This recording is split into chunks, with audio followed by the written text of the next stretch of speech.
getting audio on? Oh, there's audio on that thing. Okay, well, I wondered where there was a tiny bit of audio coming from. Hey, everybody. Let me go ahead and, here we go. All right, we got Mersh with us. Let me unmute Mersh. Hey, thanks for coming by, man. I'm excited to talk to you. Will you introduce everybody, tell them about your channel and mods? You got links, drop them for me.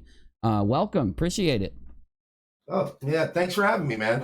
Yeah, I'm Mersh, host of Revenge of the Cis and NIGHTWAVE Radio. And yeah, yeah, I don't know, we've crossed paths before, but we were supposed to do this months ago, and we both just we're like, yeah, totally, man. And then we both got it.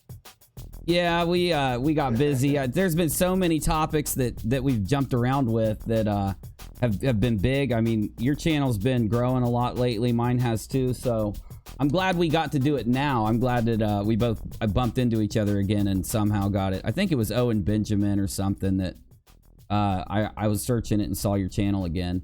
But yeah, you're mainly live. So okay, tell me like when you do your live shows, because I know you do them on 2 channels. That way people can find you, because I know people will want to know. Yeah, I try to do 11 shows a week. Most weeks I manage to pull it off. Some weeks I don't. We are on Revenge of the Cis, Monday to Fridays, 4 to 6 p.m. Eastern time. And then I do Nightwave at 10 p.m. and usually go to midnight. Sometimes I go a little longer. It just depends on what's happening.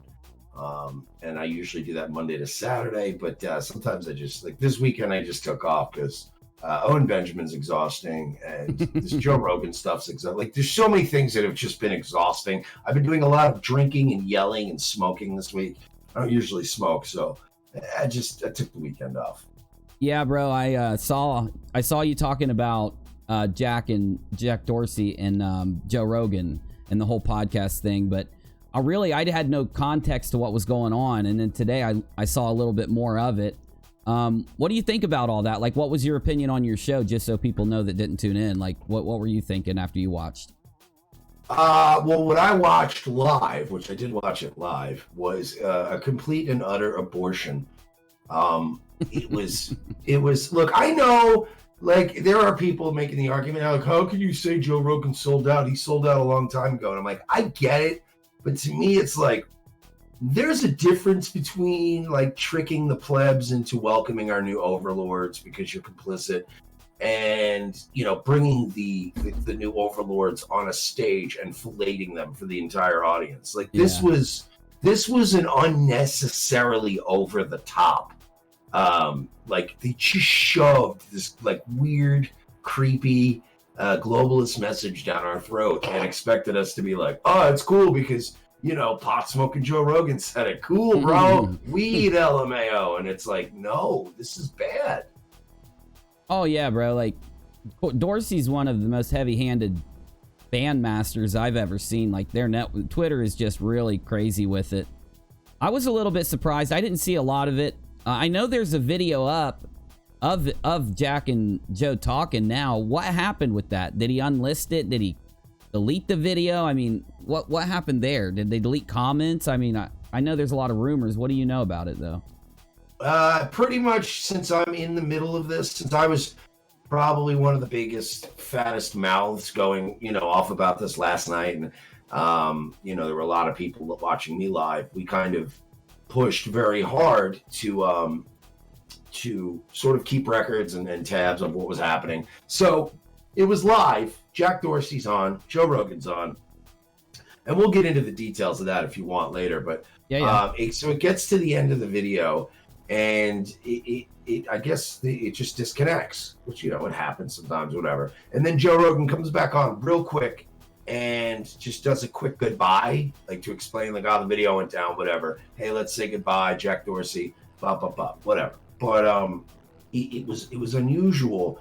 And to me, it seemed, and I'm just speculating, but it almost seemed like Joe already had realized as they were closing out this interview, like, I think we kind of messed up here. And I think we probably said some things we're going to want to, wash away later. So I think he went to go make the video unlisted while they were still live, maybe, or did something to that effect. And maybe that had something to do with it. But something happened where the video got messed up. So they immediately made the the long live stream segment unlisted. And there was about a 10-minute segment where I was watching it live on Nightwave, where it was still available but unlisted. And I was like, I have a bad feeling about this. So I'd use like KeepVid, and I downloaded it real quick. So when you do one of those websites, what happens is they pull that video and they immediately put it on one of their servers. And then you start downloading it from one of their servers. So I ripped it, and it was on KeepVid, and it took like 10 minutes to download while it was live. And I was panicking because as soon as I did it on KeepVid, the video was made private. So it was gone forever. And then they put a chopped up version up as the episode. But I pulled it off. I still have the full live stream, the raw live stream before it went up. But yeah, it was just, he basically filleted Jack Dorsey for an hour and a half. They got into blockchain and crypto, but other than that, it was basically he did ask him about Alex Jones and why did you guys ban Alex Jones? Ooh. And Jack just deflected and was like, oh, well, I didn't really know the details of that. They just moved on, no big deal, whatever. Other than that, it was like, Neato, you're the maker of Twitter. What was that like? Like, it was just this weird softball interview. And then at some point, the part that made me want to actually throw computer equipment around the studio was when Joe, unprompted, goes, this is one of the great things I like about the tech companies. It's like, this is the first time in history where, and I'm paraphrasing here, but he goes, this is one of the first times in history where these companies are doing things that work for the greater good instead of putting profits ahead of, people, and you guys are actually trying to have a positive impact. Like, he was like kind of basically in a way selling this, we're trying to craft the narrative for the good of mankind. It was the most Orwellian, creepiest shit I've ever watched. I got that feeling, bro. Hey, DFC, thanks, man. He said a winning combination. Appreciate it, dude. Yeah. Nah, yeah, Rogan's got a nickname, and I forget what it is. I see it in the comments all the time. It's something like about him, like molding himself to whoever comes in to talk. And like, I've watched Rogan for a really long time. His name was always like synonymous with Alex Jones, not content wise, but just, internet, YouTube, type those names in to see what they've been doing thing. And there's a big shift out there. There's a bunch going on. Now, some people will say that Rogan is just really stoned, so maybe that's why he does that. But I don't know if that's a valid defense. What do you think, man? Why does he always sit on a fence? What do you think? That's no excuse. Joe Rogan has proven time and time again, when he gets, Eddie Bravo in there, or he gets Joey Diaz or one of these guys, Ari Shaffir, he'll put the boots to him. Oh, yeah. Because they're just a bunch of nobody clowns that are his friends. He's got no problem taking the gloves off and calling Eddie Bravo an idiot, or calling Ari Shaffir an idiot. But he gets these powerful, these guys that, let's be honest, Jack Dorsey is dangerous. Mark Zuckerberg is dangerous. And I'm not saying that in a sense of like, we should go after him. It's just anyone with that amount of power and the ability to control the flow of information is dangerous. Like, look, the United States military, I love the United States, right? And the United States military protects us. And, I always, when I see a veteran, I thank them for their service. But objectively, the United States military is dangerous. That's not a statement or a condemnation, nor is it praise. It's just an objective fact that if you mess with the United States military, they're dangerous. It's no statement on their good or bad side. So it's an objective statement to say these people with so much power are dangerous. And he just downplayed all that, talking about how altruistic big tech is. Are you kidding me? They have some of the biggest lobbying groups in America. Joe Rogan he has no soul left. Yeah, I'm with you there. I actually just kind of went out of favor with him. Like, I just stopped watching because it was so like copy paste kind of. I always expected him in the back of my mind to ask, the really messed up stuff. And it seemed like he did when he had Jones on, at least. They hit a lot of really good topics, I thought. But lately, there was another, I always forget the woman's name. You probably know who I'm talking about. She's a editorial-in-chief or something. Do you know who I'm bringing up? Shit, he just interviewed her like a week ago. I know someone in the chat will know this. Bari Weiss. But yes, Weiss. that was just a miserable interview also, in my opinion. Just kind of like, I know somebody pulled a clip where 2 weeks or a week before he interviewed someone else and had an exact opposite opinion, but it was on gun control. And then when Weiss comes in, he's, jumped the other side in a way. So I think every YouTuber gets that, though. I mean, you've had massive criticism. I'm sure. I know I've had criticism after criticism after criticism and attacks, but we all get that. So it's hard to kind of sit back and, in my head, be able to see which part of it is an attack or which part is maybe a valid criticism.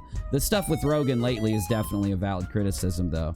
Kev says, thanks for hosting us in this chat. No, anytime. Thanks for being here, man.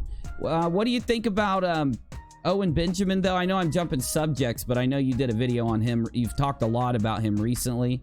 And you know Porsalin, who is a really cool guy that made the documentary on Owen. I don't want to I'm bringing up too much shit, but start us off. What have you been thinking on Owen lately with all the drama going on? Look, we have tried to, other than this, obviously we're going to go on shows and people want to bring up Owen, so we'll talk about Owen, but even with last night on Nightwave, I tried to just do a whole show without Owen, just to show that, people, because people are like, you're so obsessed with Owen.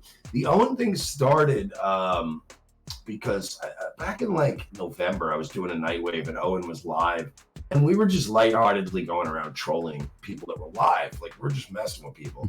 But I did notice that Owen seemed a bit like he might have been on something, or he was crazy, whatever. So we were picking on him in his chat, and he just ran away and ended his stream. It was kind of funny. Then I didn't think about him. But then I didn't think about it for a while, and then Porsalin contacted me, and he basically said, hey, I'm working on this Owen Benjamin documentary. Have you heard about him and his his stuff lately? And I'm like, no. He goes, yeah, he's been getting a little weird with the moon stuff. I thought it'd be a silly little thing we could do. It always started off as kind of like a shit post, like a goof. And then so I started tuning in because Royce was on vacation, so we weren't doing Revenge of the Sis, but I was still doing Nightwave, and I just started finding out Owen was drinking and babbling about the moon and flat Earth, which is fine. I goof on that stuff. I trust me, I would never go you're not allowed to say the Earth is flat on YouTube. Say it. I'm allowed to goof on you though. Oh yeah. So we were just goofing on him, and then the Christmas thing happened where he did a whole live stream and he was trying to rationalize for a half hour why it's best for him to not be with his family and his wife's family on Christmas, because he got in an argument about the moon, and he was trying to rationalize that. And that's when I was like, wait a minute, this guy might be crazy. And then we started kind of whatever, keeping track of it. And then Porsalin's documentary turned from, because word got out he was working on one, and then the Bears started coming after Porsalin and me hard, and Royce. And that's when we realized, wait a minute, this is going in a weird direction. So then it just got crazier and crazier, and then Porsalin's, what was supposed to be a 30-minute little goofy, doc turned into, Stolen Valor with Eric Nimmer and, Vox Day, and it just spiraled into a shit show. Yeah, dude, I loved it. I loved the documentary. I saw it in my recommended or something, or no, hold up. I'm thinking I got my different streams mixed up. Somebody brought it to me and told me I had to watch it, and I did, and we went live and looked at a few parts of it that I thought could get some good conversation going, and Porsalin popped in the chat, and he's a really cool dude, man. If you guys mods, do me a solid, drop Porsalin's link really quick a couple times. Yeah, he's great.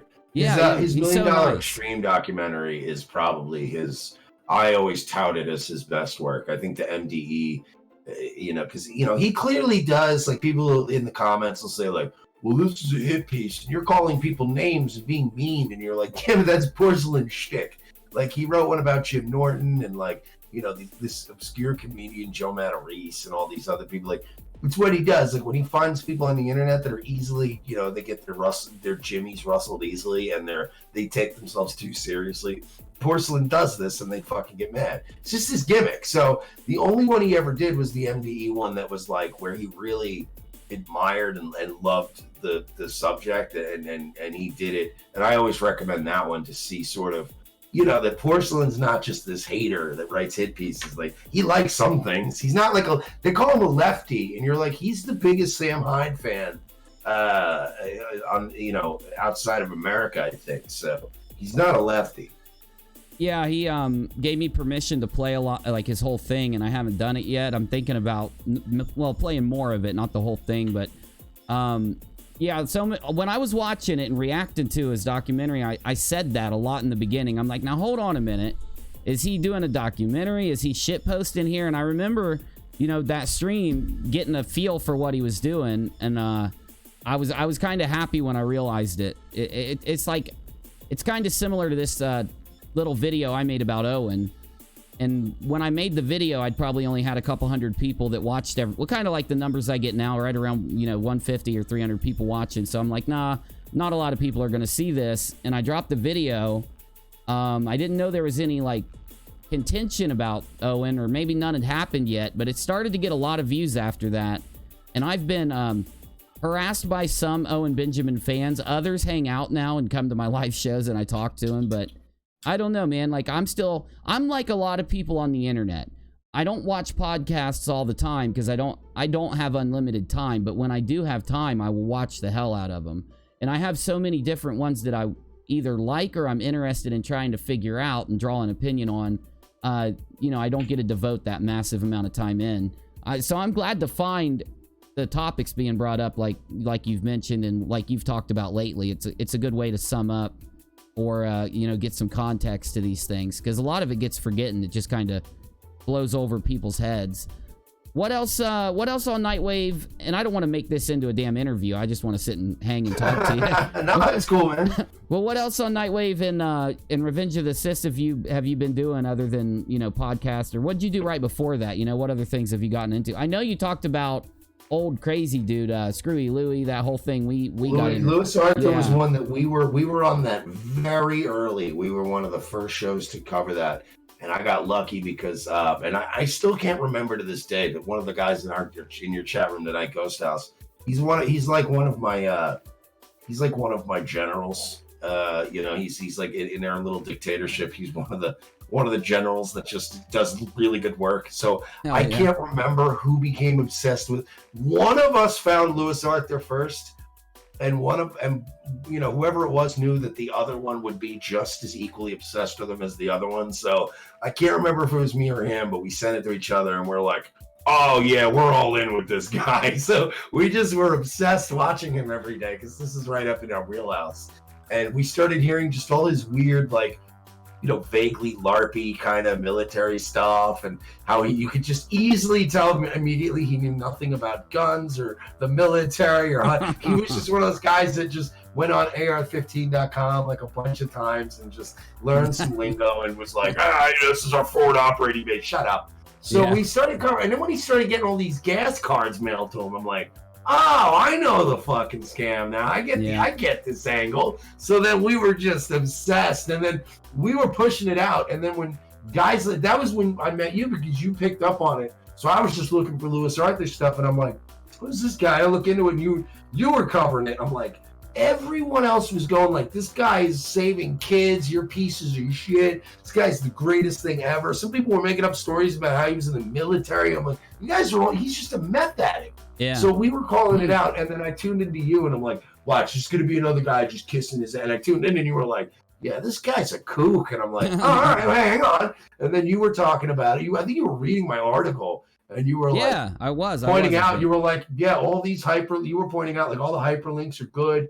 He's like, this is all forwarding me to information. Like, yeah, this guy's a kook, And then I was like, oh, this UNIRock guy. And we were going to link up, and then I did not. But aside from that, Royce and I got really big on the Viacom thing, the Dan Schneider stuff, like a year and a half ago, when nobody was really, it was a 4chan thing, and it was around, but nobody was really, everybody that was covering that sounded like a complete nut. Like, it was the Pepe Sylvia, it's Always Sunny thing, where you're chain smoking and ranting, and everybody's like, you sound like a crazy person. So stand in front of a whiteboard and shit.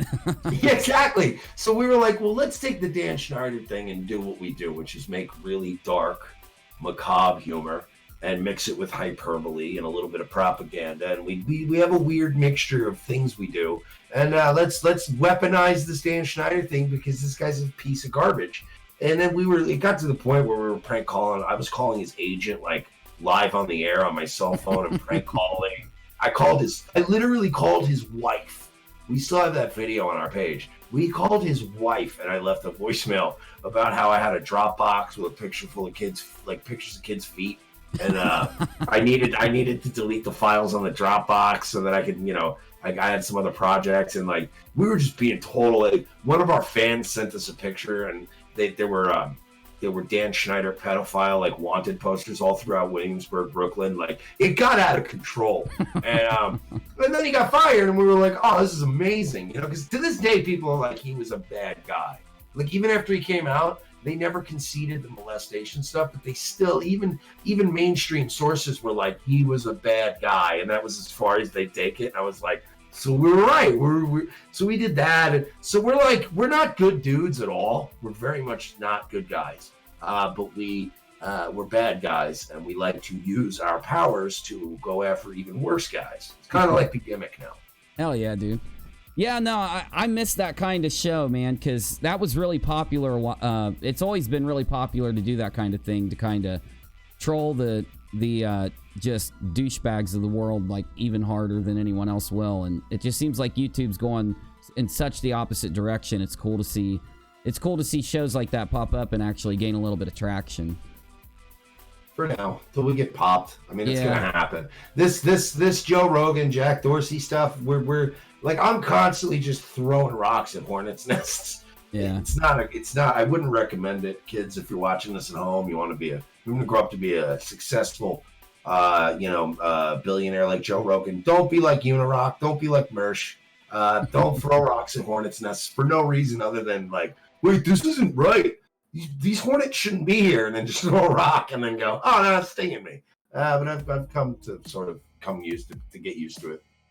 Yeah, like, what's the worst thing that's the worst kind of backlash that you've got? Like, like, I don't know about trolling or anything like that, but you get bunches of trolls coming against you or anything.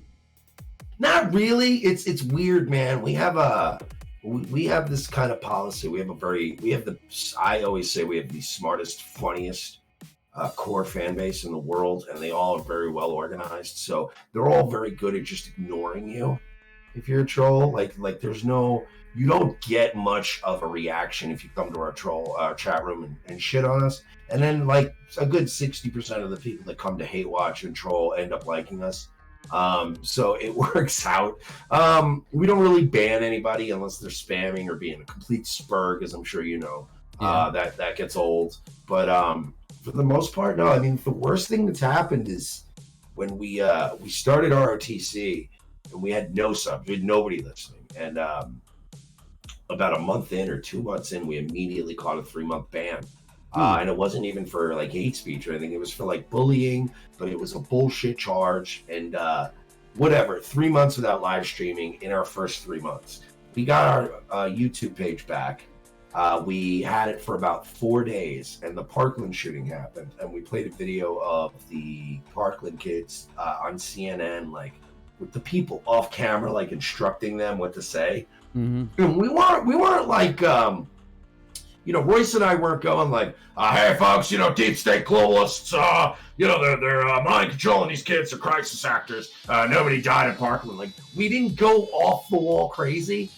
All we said was, hey, are we the only ones that are uncomfortable with them coaching these kids? Like, we weren't saying like the kids were lying or that the producers were lying.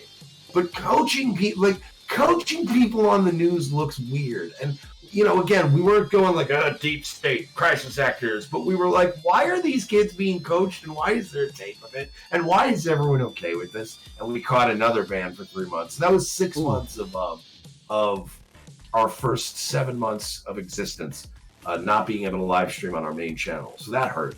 I've had the same thing happen, dude. Like, I got a similar story when that all popped off. There was a couple conspiracy theories that came out that were pretty valid, and then there were one that was like really ridiculous. So what I did was like, I sat here on my live channel, and I had come here because I had been struck on my main channel.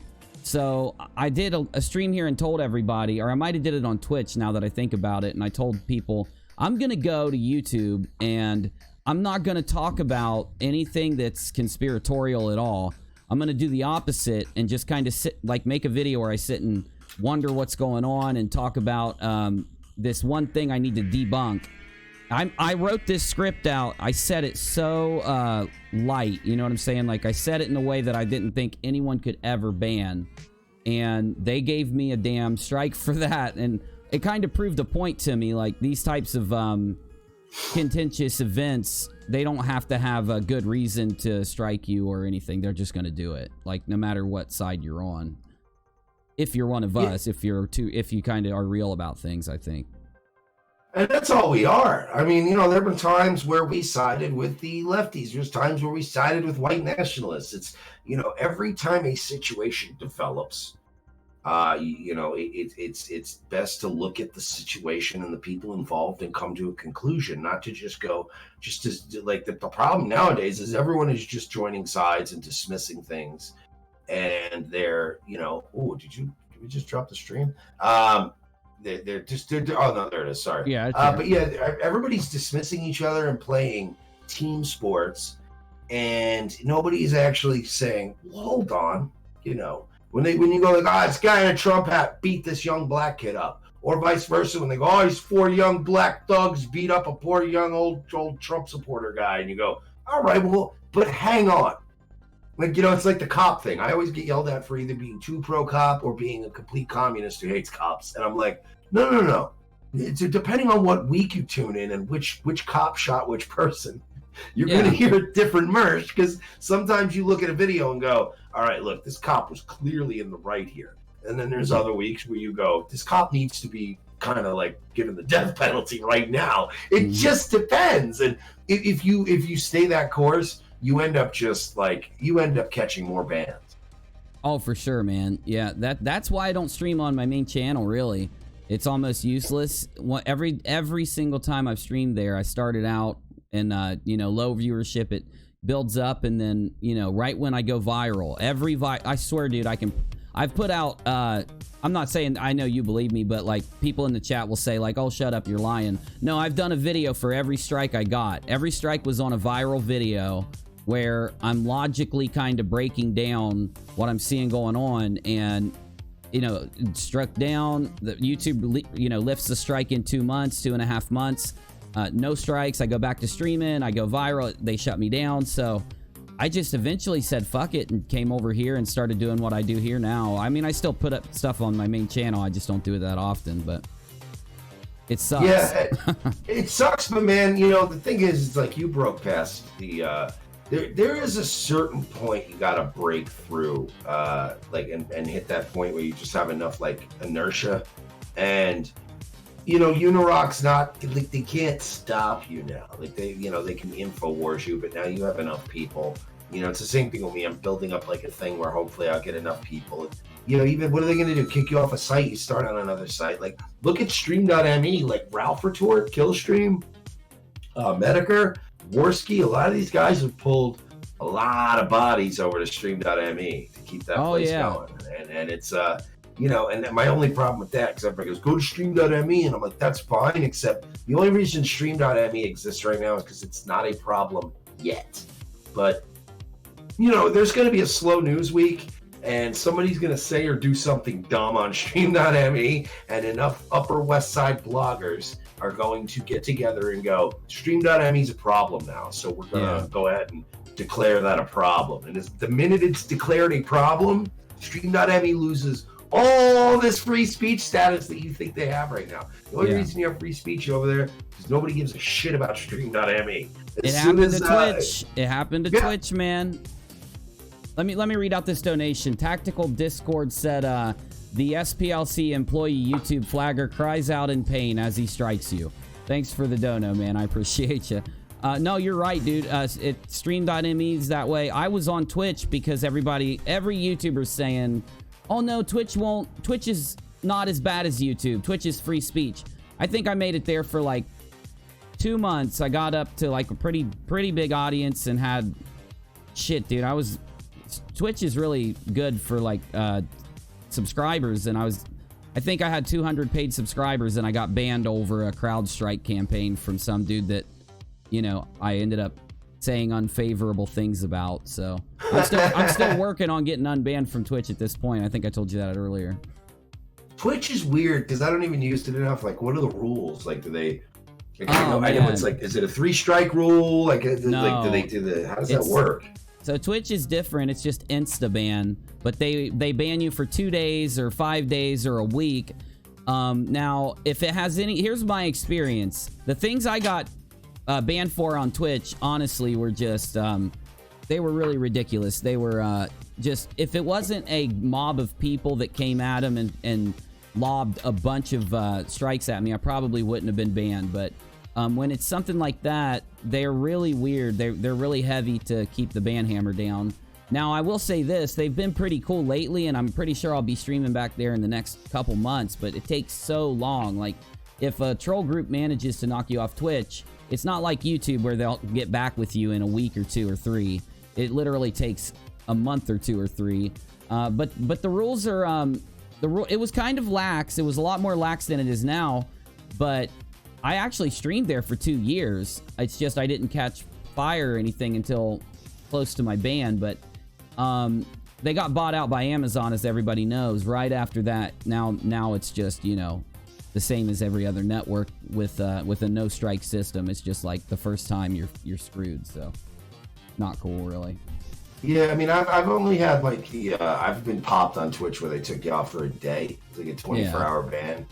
And I was like, that's not too bad. That's normal stuff there, yeah.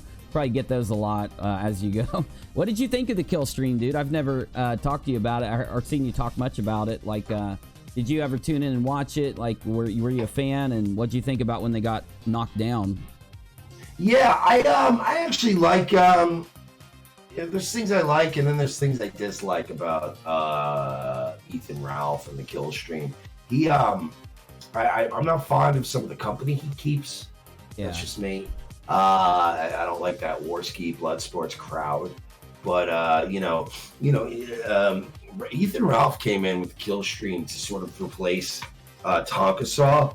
You know, even though he was already doing his thing, they just kind of called him in and said, "You're the new Tonka," and he kind of took that and ran with it. And look, Tonka's got a guy that just never put any work or effort into his product, like a lot of these people. Whereas I gotta hand it to Ethan Ralph and the Killstream. He gets a lot of help from Medicare and these other folks, but so did Tonka, so did other people, and they failed miserably. I think Ethan Ralph he's a guy that works on his product. Yeah, he could do a bit more to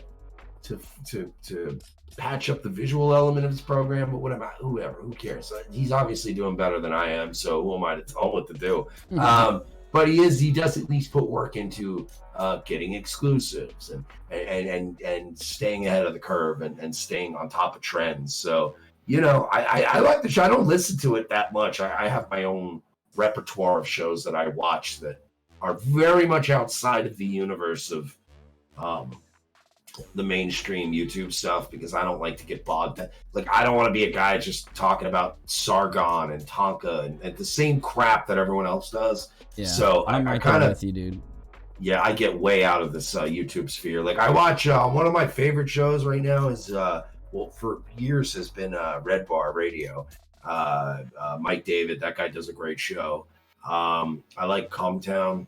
It's a silly name for a show, but it's one of the best podcasts out there. OSW Review is another podcast that I love. But yeah, I just this other stuff, man. It's like literally every week it's just people on it's like 11 guys on Discord shouting and all calling each other pedophiles, and it's just exhausting. Mm-hmm. Yeah, man.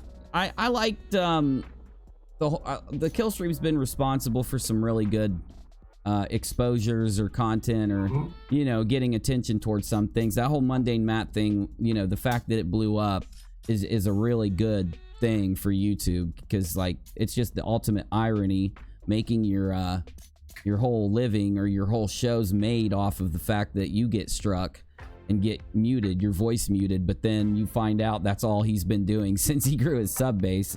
Really crazy stuff. That's cool that they put focus on that. But yeah, like to see him kicked off just because the Wall Street Journal gets pissed, and it's unnerving for us. You know, YouTube's really the only place. You know, I stream on like 10 networks. I know you do too, but really, I've looked at the traffic on each network, and the only reason YouTube gets any hits or we find any people to watch is because it's so big. So anyone that's restricted from YouTube is pretty much fucked. You know, it's scary for our futures, I'd say.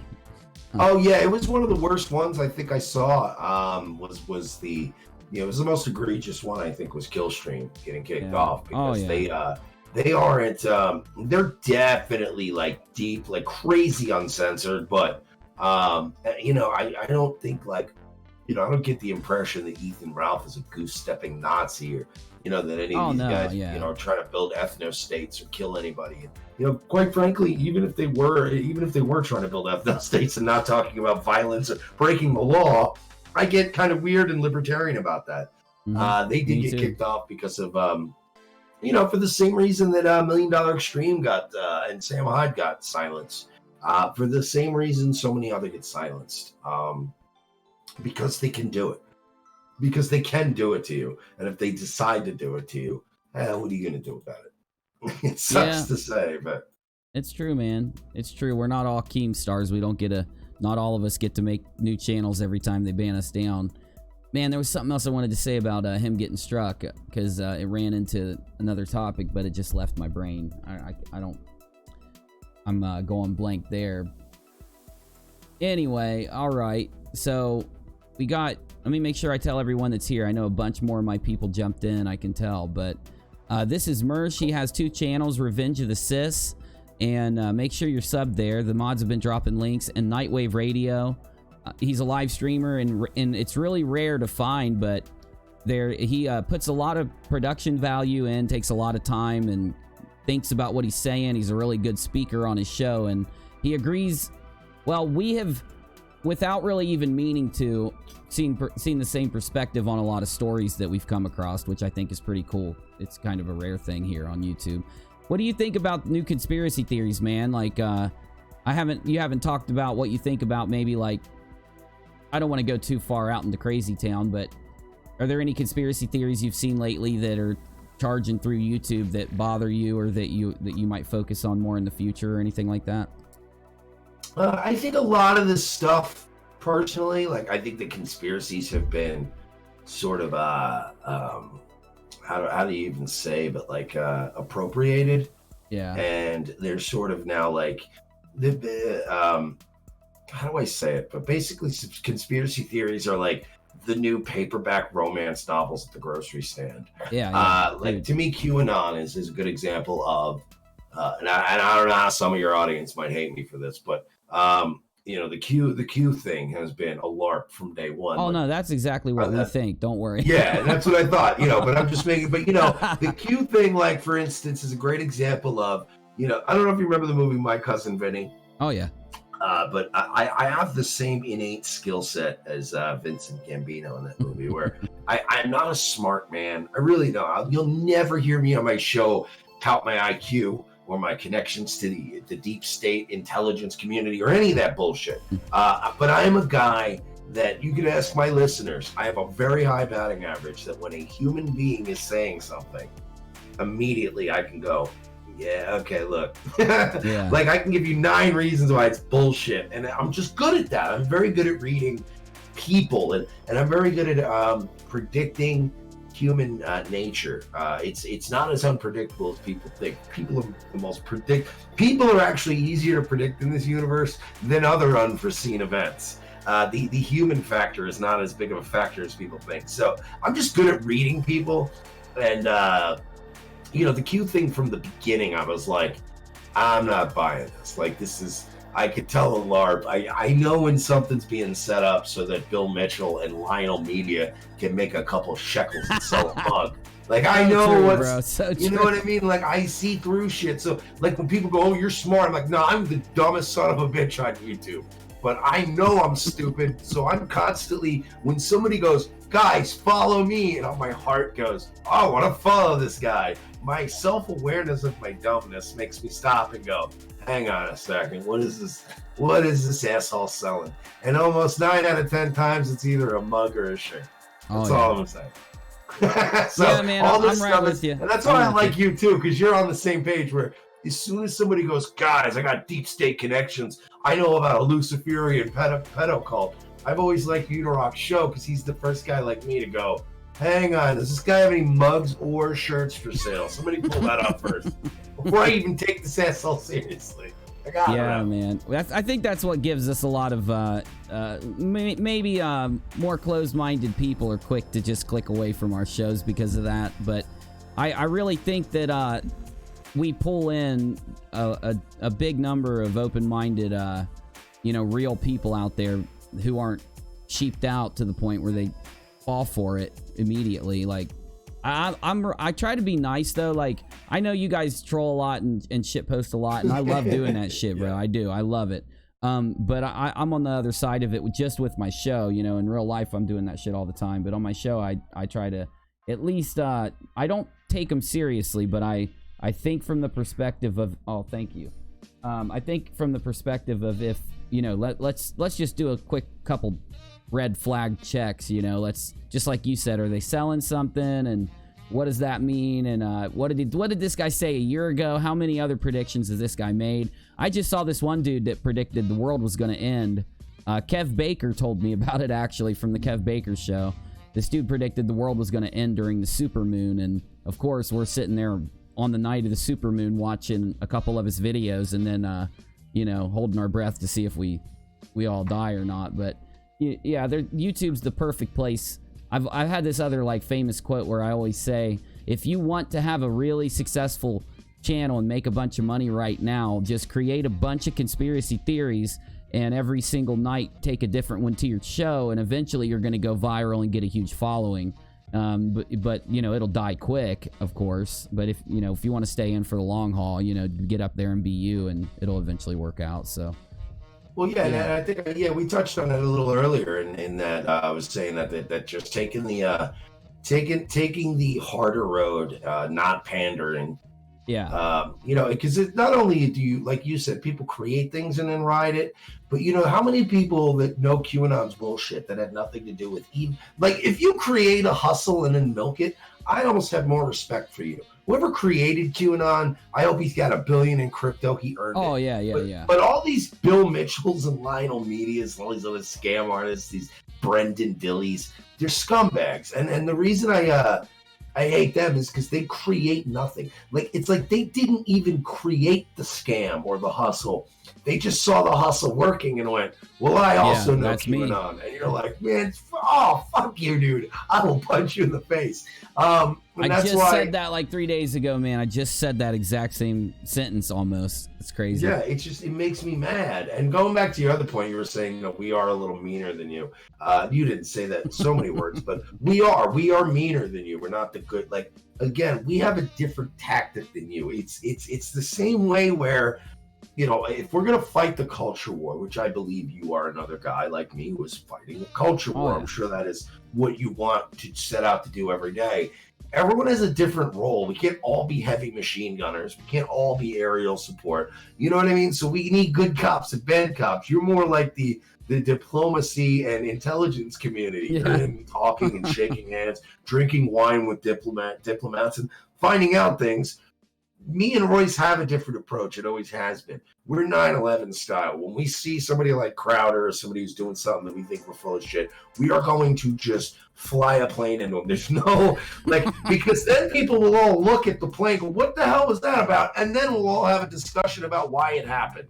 And I love that too, bro. I love that you so do that. we all have different roles in this war. And then guys like UNIRock can play good cop and go, well, let's talk about why that had to happen to you, sir. And it all kind of, balances out. No, I'm with you, man. I found another channel lately.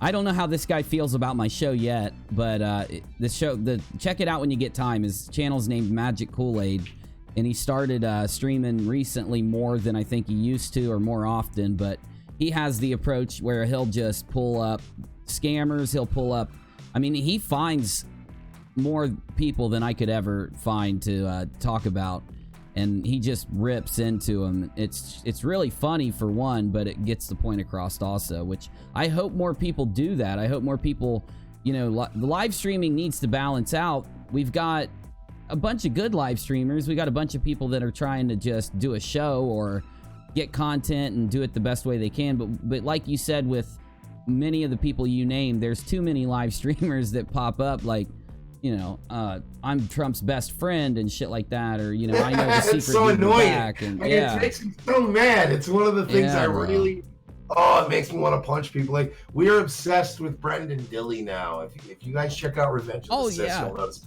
I'm gonna have to watch it. I've seen it before, but we've gone down this Brendan Dilly rabbit hole, and he's just shilling Kafifi coffee and like these terrible wooden spoons, and he's just a complete shill. He's like, remember the guy that used to be on QVC, that used to sell the baseball cards. He was on TNA. He was one of TNA Wrestling's first announced. Don West. That was his name.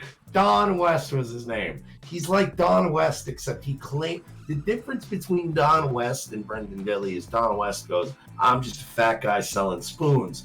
Brendan Dilly goes, I'm a guy selling spoons. By the way, I have a direct line to the President of the United States of America. And that's what makes me mad. You notice, like, I don't know if you're a religious guy. I'm sort of rediscovering religion. yeah, me too. I'm right there too myself. Yeah, and I've noticed that with the lack of religion, even in a utilitarian sense in this country, people have filled that hole predictably with other things. And now they're filling it with, like, MAGA is this weird godless religion where people are like, QAnon, trust the plan. Like, instead of pray, meditate, be good to others, and trust in God, now it's become trust the plan. Jeff Sessions who's going to knock her up. And you're like, this is the new televangelism. And if this were the 80s, guys like me and UNIRock and Royce and other people, we'd be going after televangelists. But televangelists are only fleecing the literal dumbest people in 2019. Yeah. Now you got to get people on the fence. And now the new predatory way is MAGA and Kafifi coffee. And by the way, I know the president personally. And you're like, I'll buy the coffee from this guy who knows the president. It's it makes me mad, dude. I saw him doing the dumbest shit I've ever heard in my life, dude. Dilly drops. He took what Dilly drops, yeah. The coolest thing. The Dilly drops. God, bro. I haven't read them. That would be funny, dude, if I sat to sit down and actually look at them one time. I'm going to have to do that and see what they say, because I've never done it. It's the Vegas shit, dude. It's why I hate Mike Cernovich. He did the same thing. He did that Dan Schneider. He tried to take credit for the Nickelodeon stuff. Like this guy never does coverage of certain things, but then he takes credit later. And he wrote DS like a few months ago, and he was like, I was talking about Dan Schneider, bro, when he got fired. And I was like, no, you weren't, you asshole. Like, everybody copied C-Dan, and now they do these vague, like they write these fucking weird jerk-off haikus, or haikus, rather, and like that barely makes sense, but they reference things, and then later on you like, oh my God, you see, they predicted that Building 7 was going to fall. And you're like, no, they didn't. They wrote some vague bullshit that would apply to something later. I just, it's, again, I'm not a smart guy. My IQ verbally and mathematics and science is like at probably a 70. I probably have a sub-Saharan African IQ in almost every category. But when it comes to bullshit, my IQ is on a level of like Isaac Newton, where you go, he's next level. You could teleport people from the future to me right now, and I could tell you if they're bullshitting me. But again, if you go like, what is mitochondrial DNA? I'm like, I don't know, man. Leave that to the brainiacs and the nerds.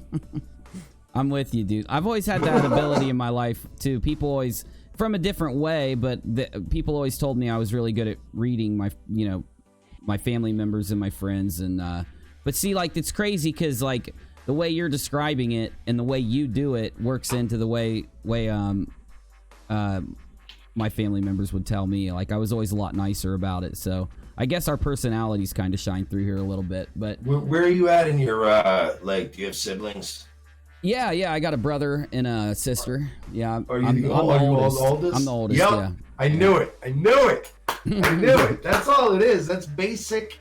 You know, as much as the globalists want to break us away from established science about families and the nuclear family and religion, like just what's best for us, the more we learn that like these are patterns that are easy to predict because, again, you're the oldest. You probably went through the most bullshit. You ate the most shit. And then you had to care for two other ones coming up. And then again, I'm the youngest. So it's like, I could just predict that because you have a different, more nurturing, like diplomatic way. I have to worry about me and these two idiots under me. Whereas I was the youngest and I was battling the older ones. So it all plays into shit. You're right, man. And it drives me crazy. Right now, I've been laying low in my show. I mean, my show was way different maybe 6 months or 8 months ago. And maybe about a month and a half, 2 months ago, I started to lay low and not produce as much. But like because of the censorship stuff. But okay, the thing you just said about Dilly, it's really weird. It's almost like those guys have no creative energy. They have no like way to invent something or even report something correctly. So since they're following Q and Q's making these vague predictions, it's almost like they're taking every piece of that shtick and grabbing the breadcrumbs that fall off of it. If you know what I mean, it just seems kind of pathetic in my opinion. Yeah, you know, like I said, I got more respect for the guys that created the hustle. You know, if you and me got in a dark room right now and said, "Look, let's come up with this. We're gonna come up with this new angle, right?" We got a Marine Lieutenant Colonel who faked his own death, and now he's reporting to just UNIRock and Mersh. Like, we're gonna come up with an angle. Like, even if we got caught, you'd have to respect that the two of us came up with our own idea. Yeah. But like, instead, it's just a bunch of Brendan Dillies going, QAnon, trust the plan. My source told me. And it just becomes like gossip rags. It becomes televangelism for the new age. And it's disgusting. It's kind of sad. How did the televangelists back in the 80s get brought down, though? I know they were really, really huge back then. I know one of them still big. Well, yeah. Oh, yeah, for sure. But there was like that wave that came through, and I remember somebody recorded them. They like snuck in with a tape recorder and recorded the main televangelist, like, you know, saying a bunch of racial slurs and telling his assistant who to pick from the crowd and stuff. There's got to be a way. There was that, and then there was Jimmy Swaggart, and then there was like the Jessica Hahn thing was big. Like a bunch of them got caught like fucking these. I'm sorry. I don't know. I'm sorry with the language. You're cool here with language. But, a lot of them got caught banging like these, these hot like big titted secretaries and stuff. Like, you know, they all got caught being pieces of shit is what happened. And then of course we've become as a society less religious, and that's what's killed televangelism more than anything. We're just not bringing anybody out in the pews anymore, which is like. That's the thing. Religion, I have a utilitarian approach to religion. I don't actually look at religion like I talk to God every day. But I do, like today, I prayed for the first time in a while, and I literally just said thanks to God. He just does. Like, it just took a moment because it's been a great couple months, and I was like, you know, thanks God and Jesus. And, you know, like it wasn't like a big, flowery thing, but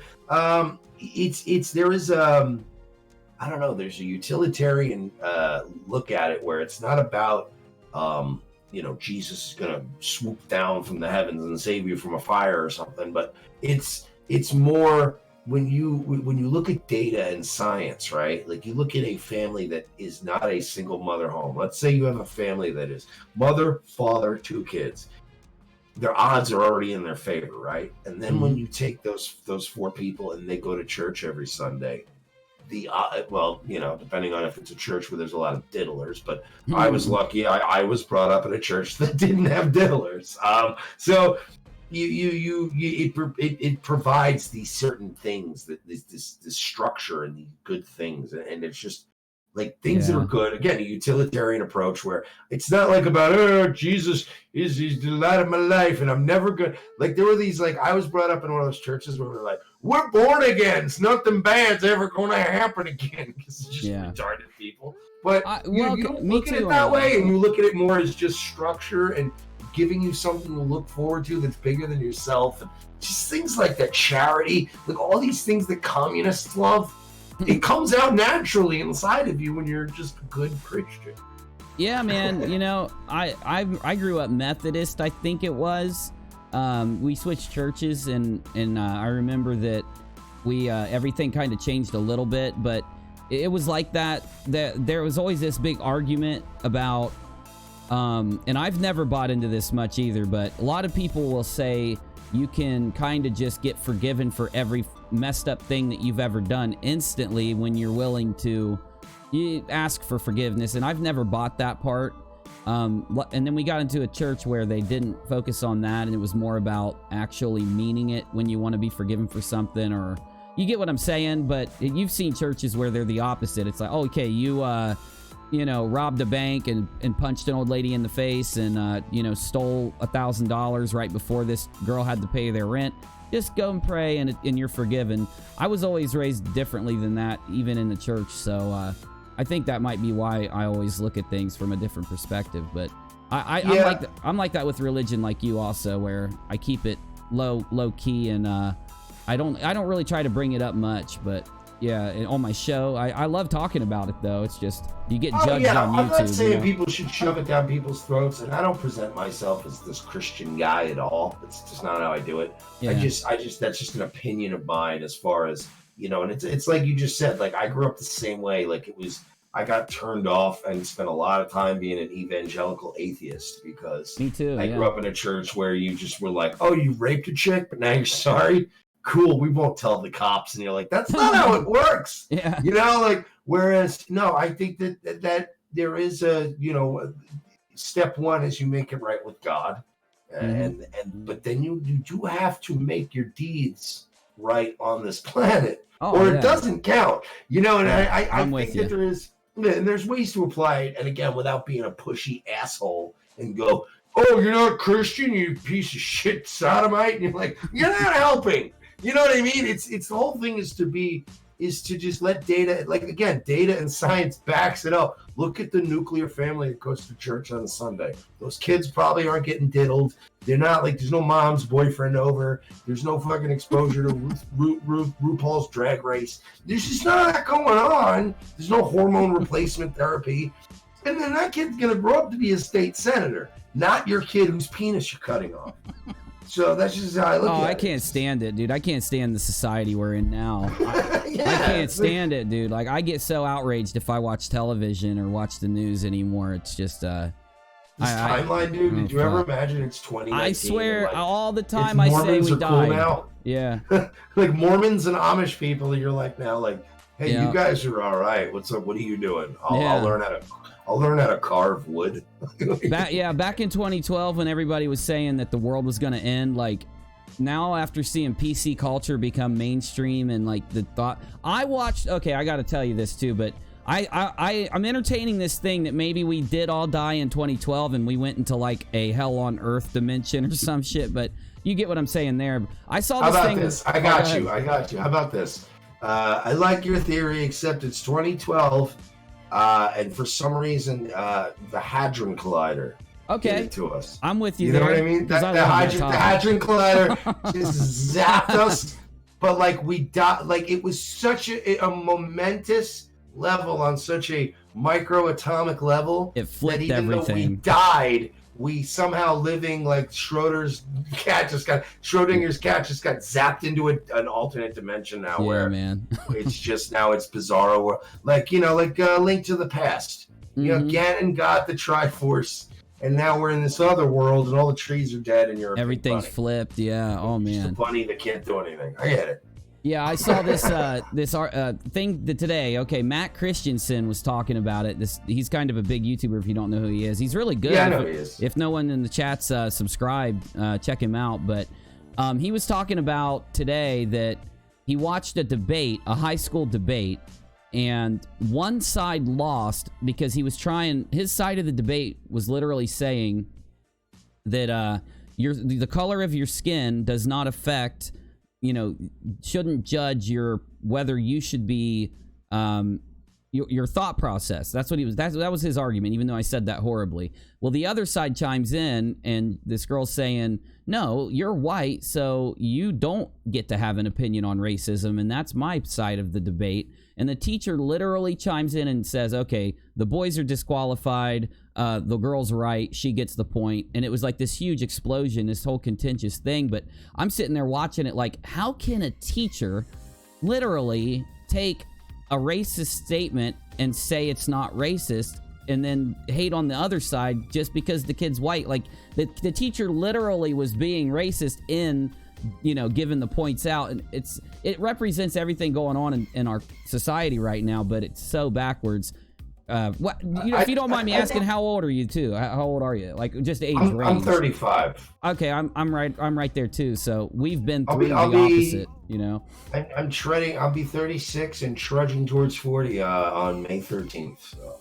Oh hell yeah, yeah. Fucking we existed back in the 90s when it was the exact opposite, and dude, I'm tired of hearing about what a racist, terrible like place America is, when that's what I keep trying to tell people. I'm like, my childhood was the most inclusive childhood ever, and I didn't go to trust me, I didn't grow up in like super ghetto area either. Like, I just grew up where there was no bad blood. We were all equal. And then I'll be honest, I hate to sound like a boomer here, but you know, Barack Obama spent 8 years planting a lot of poisonous mental seeds that is bloomed, true. and it just became an us versus them. He did it to, you know, I know people go, well, he's a globalist who was going to bring about George Soros no, shut up.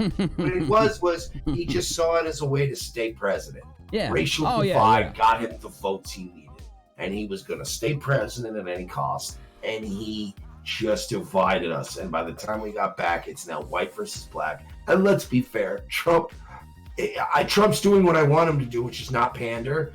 But by not pandering, after 8 years of pandering, it is like throwing someone, it's like hitting the brakes and somebody going through the windshield. Yeah. They're not used to somebody going, get over it, there's bad people on both sides. And you're like, okay, I guess we just have to accept that. You know, and he's right. Yeah, man. No, he has to. Trump's in a position where he has to keep taking candy away from these babies that they've been getting free candy for 8 years. And Trump's taking it away. And Trump's doing this miracle move where he's taking candy away, but at the same time, we have unprecedented wealth and growth in this country, and they still hate him. It's insane, man. Trump derangement. They want to give it to them. They want it given to them. They don't want to work for it. They're so mad that's probably why they're amplifying that whole thing we just talked about in the media and stuff. They're probably amplifying it because they're just so pissed that things are going good, and they don't want the president to get any credit for it. So they're doing this shitty thing. Hold up real quick. Okay, OJ's White Bronco says, feels really homey here. Thanks, Uni. Well, thanks you, man. Appreciate the $2. Kev Flippin', I can't say his last name. Thanks for hosting us in the chat. Nah, man, thank you for the $10 donation. So awesome. Trolita dropped the 5 and said friend wave. Appreciate it. DFC earlier said a winning combination. Appreciate it. Okay, bro, look, you said you had about hour and a half, so before you have to run away and before I have to end this, I want to see if the live chat wants to ask us anything. I always try to do that while I'm streaming also. Oh, yeah, of course. If anything I get yelled at a lot, so you can yell at me. Oh, you're good, but if anything pops in your head that you want to talk about, any other topic, make sure you throw it down. But if you guys want me to consider reading I'm not going to read everything that I get tagged in, just so you know, but if you want me to read off what you got to say, just type the word UNIRock. Can I just say one thing, though? And this is going to sound so random as hell. No, we do have a lot of content creators in our weird versioning community, and it's really nice, and it's blossoming. But there's one content creator in particular in our crew that is criminally underrepresented right now, and he's for the amount of production he puts in and how funny he is, he's not getting enough subs. Please look up Count Cucula. I will. Yes, I everyone had a needs to huge subscribe wave. Bunch of to people Count jumped in. Cuckula. Yeah, and they I told me know to a do bunch that. of our other content creators will go, he's giving a shout out to Cuckula, not me. Screw all of the rest of you. I love all of you, and I look out for you guys. Cuckula right now. Go subscribe to him, because I was talking to him earlier, and talking about him earlier to somebody else, and he needs to get some love tonight. I haven't watched his videos yet, He's but so good. I saw He's what he so was good. doing. I watched like 30 seconds of one, so great. and I was laughing my ass off. I'll say that. He's doing something Consider original. if you were like being MK Ultra, and they chose the platform of a kid-based horror show on Saturday morning. Yeah. But it was red pilled. Like, that is what his show is. It's like they have your eyelids open and they're trying to red pill you, and they put you in front of this thing. He's the greatest thing ever, and he's so funny. I'll check so him give out. Him some love. Will do. And yeah, man, we gotta get all these communities and all these really good like smaller creators, get them some attention and pass them around and get more people meeting them. It's really hard to find small channels nowadays for some reason. Well, I'm just learning Discord now, and I'm a quick learner, as I've shown on like OBS and stuff. So I've already started to become quite nefarious on there. So I think I want to start a channel where it won't be for any fans. It'll just be for a couple of content creators, so that we can kind of cross promote without any noise. Yeah. Like, if anybody does anything other than just promoting the basics, then we'll kick them out. But I want to have guys like where we can all just, because like YouTube's making a fortune on a lot of us that are like at 900 subs or 400 subs. I want all of our friends to be at 1,000 subs, and I don't care if they make $30 a month in monetization. That's still less money that Alphabet Inc. gets, and it's $30 a month that our creative and very talented friends can get for, I don't know, a carton of smokes or some Red Bulls. I don't care, but we need to start, supporting people. So I'm gonna get you in on that one week. Yeah, we're already getting that going. I'm down. Yeah, I came up with an idea like that recently also when I came across. I had a bunch of creators when my channel kind of got, my main channel is up to like almost 40,000 now, and there was a bunch of channels around that level, a little bigger, a little smaller, who kept approaching me and trying to work with me and hang out and make videos with me, and I ended up finding out they were a bunch of douchebags. So I got this idea to kind of do the same kind of thing. We're getting a lot of super chats, and I want to make sure that I read some of the comments. So Alice says, tell Mersh that I said hi from Alice. Let's see. Saggy says, I don't know what the story was about the teacher. A lot of people don't understand. Oh, some systematic racism or something. Here we go. Here's somebody asking us a question. If I can get it, my chat just skipped. What do you think about Quite Frankly, says Pigman. Okay, I'll give my side on that in just a second. Do you know who Quite Frankly is? Mersh, have you ever heard of him? No. He's a live podcaster. Yeah, it's called Quite Frankly. It is a really good name for a podcast, though, isn't it? I've only watched a couple of his shows. I don't have a negative or a positive opinion of him. I think he's a good speaker. I don't know what content he does, though, but that's just my opinion now. And we got a couple donos. Count Cuckula is the horror host that we need, says Trolita. Roger Cheeto, thanks for hosting. This has been a blast. No, thank you guys. I super appreciate it. Reimps, hey, Rimsey, thanks for the fiver. Let's see what else we got here. Somebody wants to know, do you have an obligation due to an NDA? I don't, but I don't know about Mersh. That's a weird question. Is that directed at me? I'm not beholden to any NDAs that I know Me either. You give us too much credit, people. Like, we're, maybe if we were working for George Soros, but if you think I take it back. I did work as an extra on this set of the show One Tree Hill, and I think I signed an NDA back then.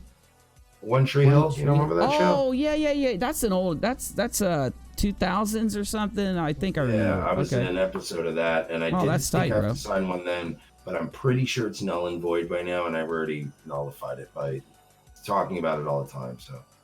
Well, right, man. No, that's cool. I just wanted to be full disclosure, just like I didn't want one of these. I didn't want one of these guys to go down a rabbit hole and go, well, actually, I found an expired copy of an NDA you signed 2007, and I'll be like, all right, I guess you got me.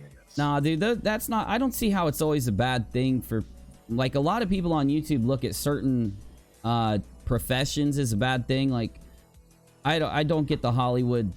I know why people are conspiratorial towards Hollywood in general, but I don't like hating on indie studios or indie. Like, I know from having a band, we almost got signed twice back when we were, running around doing shows in the 2000s. So it'd be really easy for someone to get into a like Game of Thrones episode. There's a dude who got into a game. I forget the story, but he very easily got on Game of Thrones. I'll have to look that up sometime. But all right, let's see what else we got here.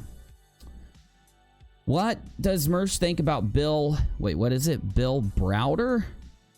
I never heard don't of know him. who. I don't know B. Gardner. I don't know who he is either, though. So I'll have to look him up. I'll look him up and tell you what I think, and then a couple shows later. I hate him. I hate his guts. No, yeah, we hate that guy. He's such a douche. I don't know. All right. 100,000 subscribers without a video challenge. Man, if you make it 100,000 subscribers without a video challenge, name your channel. If you make it to 100 with no videos, you got to let me know. I will do a whole video. You know what? I'm going to give him a sub because I'm all about somebody. He has 11 subs. Doing new things, man. Doing new stuff. Because he's trying something. And you know what? It seems harmless enough. I don't know. I don't know if he's just going to go 100,000 subs and immediately turn it into like an Adam Waffen channel where he's just directing people to go on satanic murder sprees. Then I will regret helping you, sir. Well, man, dude, it's been one hell of an awesome freaking show. It was great finally sitting down and talking to you and meeting you. And I know I love your... Let me pull up your channels really quick because I know I love your content. You guys are just slaying it over there. Who's the guy you work with? Does he have another channel also, or does he only? Yeah, I actually need to get him up to 1,000 because he's my dog, and I actually have it handy. Yeah, I don't know how to post it because I think I'm not going to be able to post a link in your chat. Yeah, type in the chat for me so I can mod you. That way you can drop links when you want to, if you don't mind. Let me just. I just did LOL.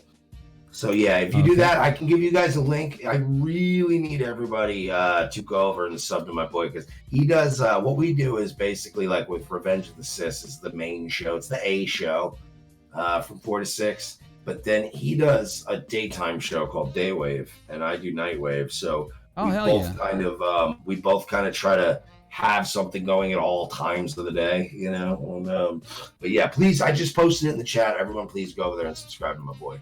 But yeah, he and I have been doing stuff for like 10 years, and he and I have been trying and failing at so many things, and then we did this, and we I don't know, man, we just this time we kind of went like, look, we're both gonna pretty much just have to kill ourselves if we fail.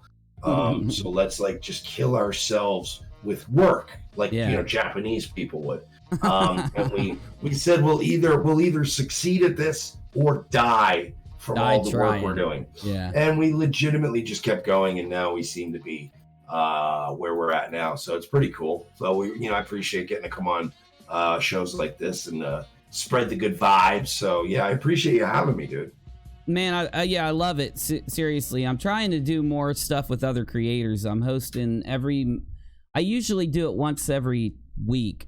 I used to, and then it went to 2 weeks, but I haven't done one in like 3 weeks now. But I do a thing called a creator chat where I just get other channels in. So if you get an email or a message from me and I'm talking about a creator chat, it's just inviting you to come to the show and talk with other creators for an hour or something. That's a good idea, man, to help out, especially for smaller ones that need help. Like that's a really cool thing to do is, again, my whole thing is to try to get these unique people who aren't calling for any harm or doing anything wrong, who are just good people that have even if they're weirdos I disagree with, I want them to make money more than I want Alphabet Inc. to make money. Yeah, or just someone who got up on the internet and started saying, trust the plan or some other crazy conspiracy. Yeah, don't mess with my boy Dilly. I'm telling you, bro. You'll go down. They'll get me, man. All right, man. Mersh, it's been freaking awesome. You gotta, you know what? Your buddy, man. I hope you'll come back and bring your co-host with you, and let's actually. Yeah, I mean, we can come on even separately or together, whatever. Yeah, no, man. that's cool. Let's whatever do that. You want, dude. Thanks for having me, and we'll get you on. I'll definitely get you on Nightwave because that's easy because it's just my show. But ROTC's an easy one. We can get you on there too. So just depending on your schedule, I'll be in touch, man. The same here, buddy. All right, dude. Appreciate you. Thanks for having me on, man. All right, guys, that was Mersh. Thank you for anyone that's new that did hit subscribe. I appreciate you. So I'll go ahead and sum up the show and we'll roll out of here. I just had the song. I just heard it that I wanted to use. It was a really good one. Hold up. Where did it go? Was it Memories? Yeah, it was. Okay.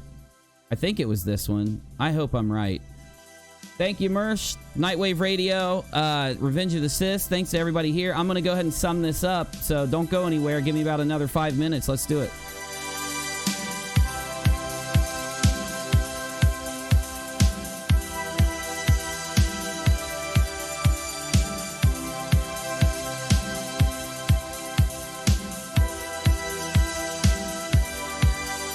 You are chilling at the one and only UNIRock.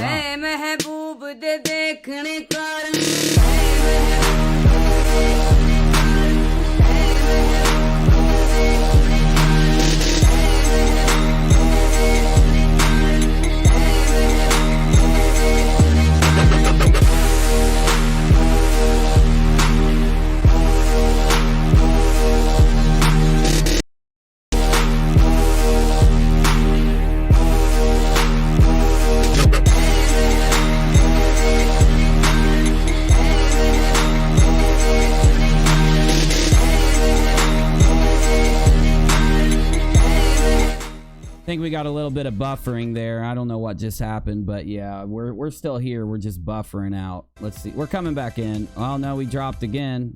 Okay, now we're back. Buffering. Why, Lord? Why are you buffering? Am I on yet?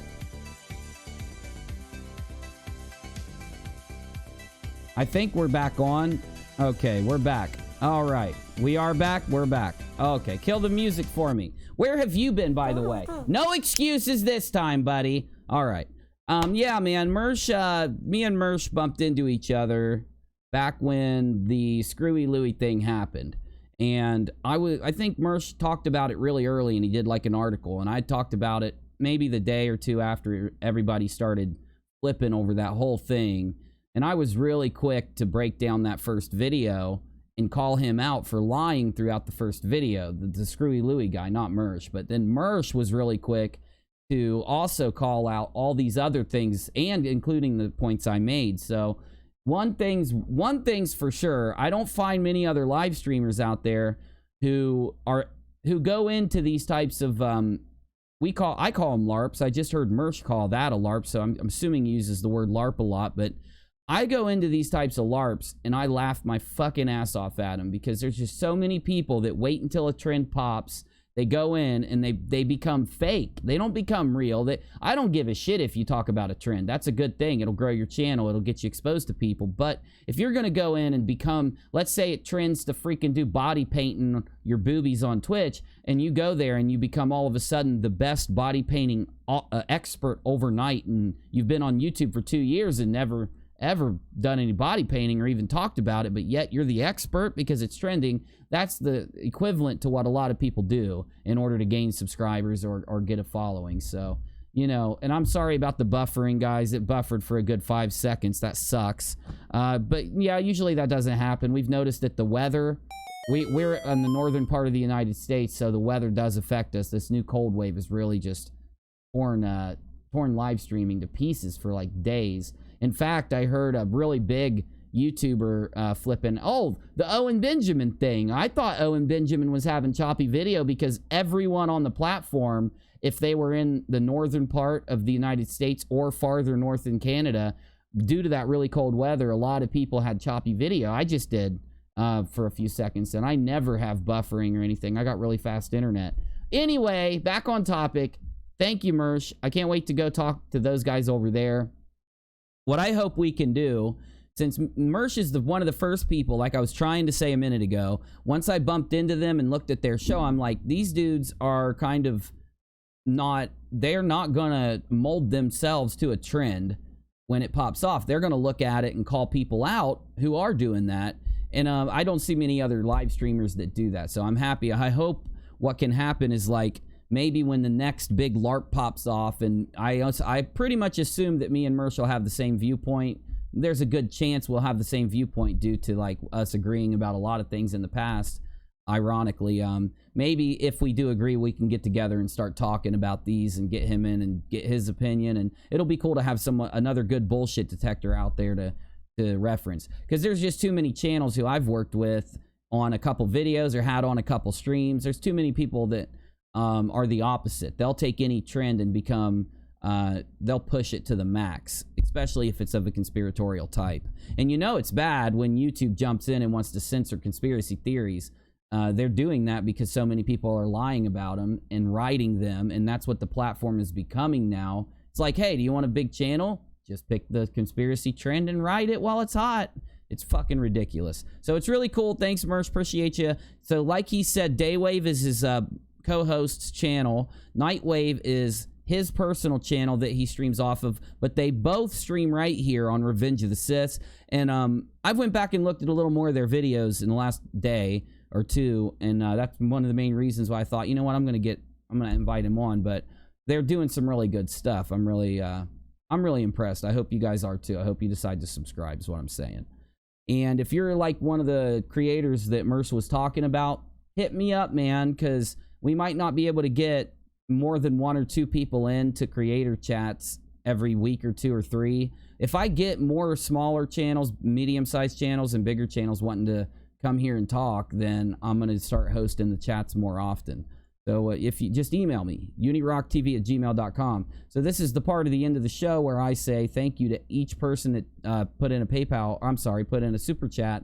Those super chats make it possible for us to stream now that our ad revenue is destroyed after the adpocalypse. DFC, Prolita, Kev, OJ's White Bronco, A Boom Dance, 40 Ounces to Freedom, a Sublime song.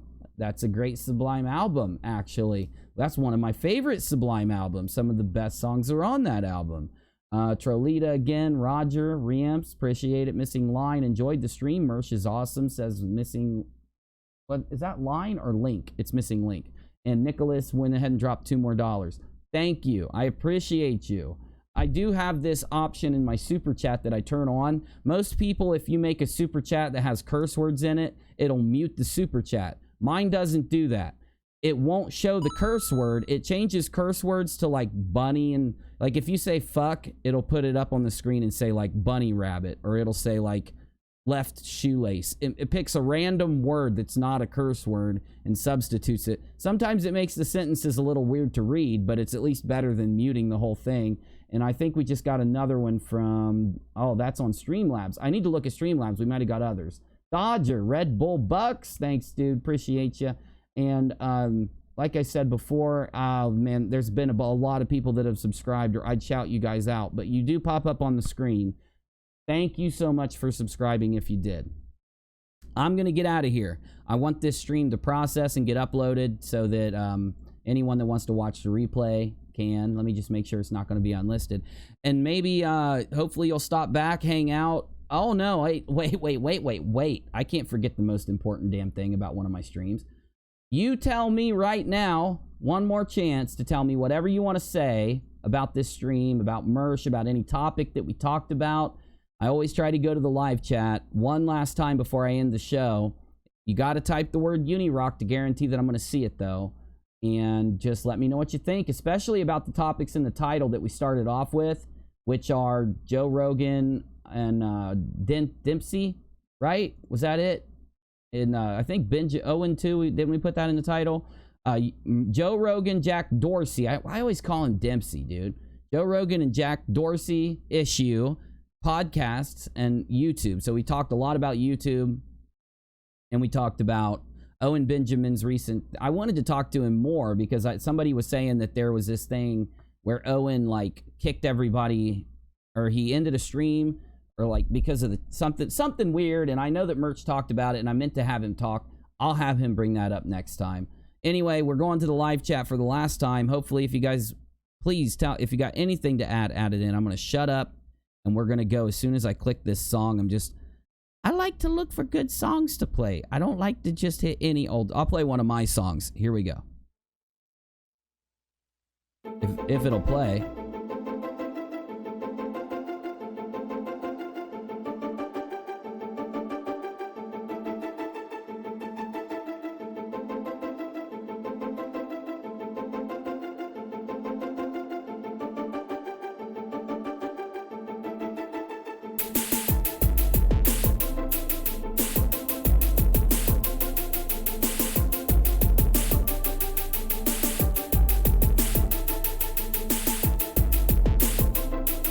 Yeah, no.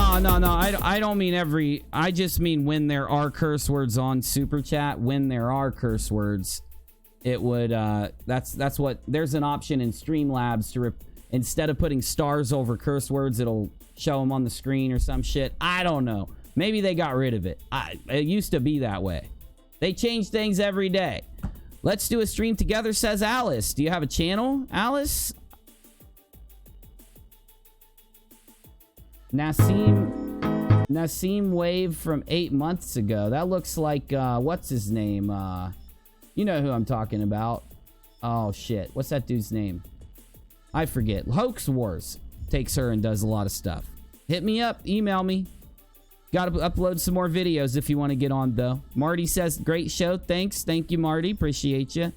Lisa says, fuckatitis. Definitely. That's number one source of intelligent thought. Has to start with the fuckatitis. Neon says, did you do that? Question mark. Neon, I have no clue what you're talking about. I don't even know what you meant by an NDA or anything. I have no clue. I wish I did. Explain it to me. Type it in for me, Neon. Because I just don't know. You got to provide a little context. I have no clue what you mean. I'm not watching the whole chat. I only look at it when I'm looking at it. You get me? Okay. Let me get through the chat really fast. There it is. Okay. Did you do that? See it. I missed the chat tonight. Oh, it'll be uploaded right when we're done. Thank you, Pigman. Come fight me again in Blackout. I'm going to try to play more Blackout. Make sure you stream stipe me, please. Ben Mac, well done all around with the stream. Yeah, here's the good thing about Mersh. Mersh knows how to talk on a live stream. Do you know how many other creators that I've had come talk here and that just gets up on the screen and just can't form rational thought, can't explain things, can't talk in a way that people can understand? Do you remember any creators that were like that? Yeah. So it's nice having Mersh in, someone that can actually hear what you say, process what you say, think about it, and then talk in a quick manner so that it's in the form of a show. Damn, you'd think that most people would be able to do that before going to YouTube. Not with a bunch of creators that we knew, right? Okay. Ghost Haas, what do you think about Crimesman on Facebook? I don't know, man. You'd have to email me. Oh, a lot of you guys have asked me what I think about things. Certain things, like YouTube, a certain creator, a certain comedian. Email UNIRocktv@gmail.com. Send me a link. I'll look at it. I'll even consider doing a show about it because I also have a main channel. This is not my main channel. This is my live channel. This is my main channel, UNIRock, over on YouTube. Check it out if you haven't. I do a shit ton of videos about weird coincidences and crazy things. Some really good videos in my opinion there. And if you're not subscribed to my main channel, please check it out. I don't upload all the time on that channel. I only do like really good topics. I've tried to only put stuff up there recently that I think are worth putting up. So check it out. I try to put quality content there. I try.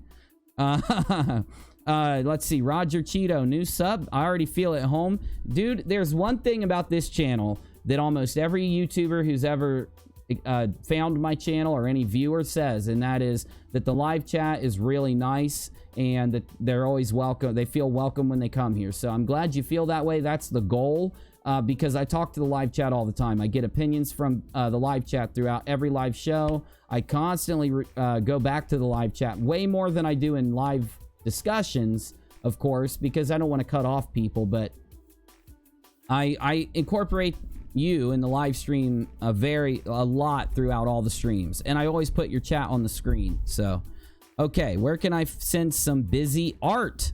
Well, I'm so glad you asked, because this week I need people to draw Bizzy casting a voodoo spell in the woods dancing around a fire. If you don't know who Bizzy is, because I guess there are some new people here and you may not know, Bizzy is my assistant. He's constantly drunk. He's a piece of bread. He's very mouthy. He doesn't have a care in the world. There he is. Man, that's such a good picture of you, Bizzy. Oh, really? No, I don't want to see the bikini. Actually, that would be the last thing I would ever want to see in my life. Nor the thong. Okay. Nice one, brother. Enjoyed the show. Thanks, Joel Botman. And everybody check out Joel's channel. He has got a good channel too, man. Good stuff there. Thanks, Dodge. Hey, check my sidebar. I always try to take channels and put them on my sidebar that hang out here and that are really cool. Okay, that's cool. Rhythmics. Outmaneuvering algorithm bots. Oh, I should have asked Mersh that. Yeah, I didn't see. All I saw your comment say was like an NDA, which we assumed meant non-disclosure agreement. We had no clue what you meant. So, InfoWars WikiLeaks says, did you see the UFOs around the super blood wolf moon eclipse? I didn't, but that would be such a damn good topic. Hold up. UFO super blood moon eclipse. There, I put it in. I put it on my I typed in that on my screen so that I wouldn't forget to look at it, because I bet I can find some funny ass videos to make fun of or to laugh at or whatever. Ghost Hoss says Crimes Man is the greatest thing on Facebook. Well, I will shout out that Facebook after I see it. I'm not going to pull it up live, so email me and I'll remember to do it. And we got a super chat. Stacy Barrera. I'm sorry. Glad I found you and Mersh. At least something good came out of the Joe Rogan Suckfest. Well, thanks, Stacy.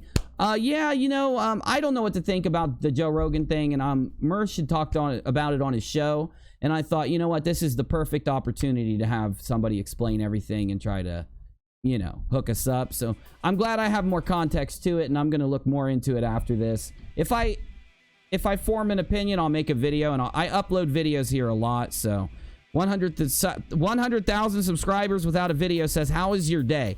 Every day I have a wonderful day. Thank you for asking. How was yours, my friend? But yeah, I'm just happy to be alive. I'm even happier to have YouTube channels. I'm even happier to make content for you guys every day. And I love hanging out with you, so I make sure to go live every night right here on UNIRock too. Okay, I think that's about it. I made one. Lol. It's long, though. Says email it to unirocktv@gmail.com, and I'll take a look at it. I shouted you out twice already, but I'll do it one more time. Hook up 100,000 subscribers without a video. That's the name of the channel. Because he's trying to get 100,000 subscribers without ever uploading a video. And that, my friends, is a very noble pursuit. I'm Audi 5000. G, thank you for watching. I really appreciate you guys. Thanks to any new people that came. Thank you so much to any super chat or anything like that. Those tiny donations, or big ones, because I know some were bigger, some were smaller. The little ones, especially the big ones, it makes it possible for people like me, Mersh, and others to be able to live stream for you after Adpocalypse happened. It sucks. YouTube should not be that way, but it is now. So make sure that before you donate, and I say this every single show at least once, before you donate to any YouTuber, make sure, you know, check them out. Make sure they've been here a while. Make sure they've got a reputation for delivering content before you pay them to deliver content. And make sure you're saving money at the end of the month and taking care of you and your family before you donate to any of us. We need you to actually have a house to rent and an internet bill paid so that you can watch us. We need that more than we need you to just donate your money, okay? And I'm out of here, guys. Thanks for watching. Appreciate you. I'm UNIRock. My main channel is UNIRocktv on YouTube. This is my live channel, UNIRock 2, where I do upload videos. I edit videos, and I'm live all the time. Check out my clip channel for my live show. It's brand new. It's called Bizzy's UNIRock Archive. I stole it from it's mine now, you little bastard. I stole it from my assistant because he was really mean to me the other day and bit my leg. He's got sharp teeth. They're like vampire teeth. Don't ever mess with him. And thank you so much. I'll see you guys soon. We'll be live later. Why is that so loud? It looks loud. Now it's loud. It wasn't loud then. See ya. Thanks. I'm out. Peace. Hit it. Play that funky music, Bizzy the Baker.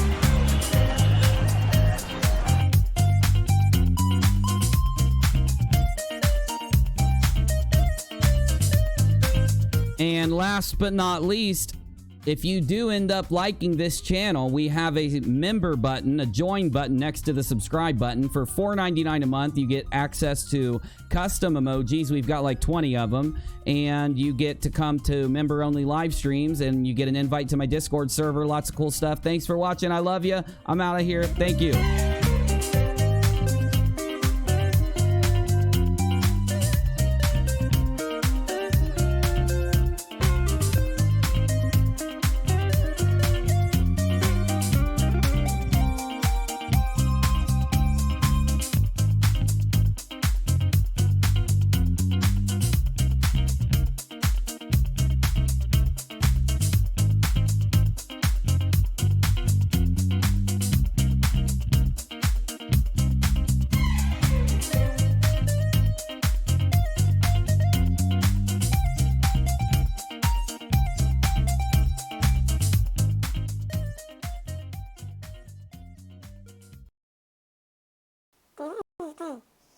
Yeah, we're off the air. Why? Oh my God. Bizzy. He was only an MMA fighter for a while. I don't think he would, he doesn't seem like that type of guy. He's not gonna beat my ass. Why do you think Joe Rogan would get pissed? I didn't say anything bad. Mersh might have, I didn't. Maybe he'll go after Mersh. I'm not gonna argue about this right now. I'm not gonna argue with you again at the end of every show. I'm not scared of Joe Rogan. I'm not. Deal with it. Whatever. Go tell on me then. Go tell on me.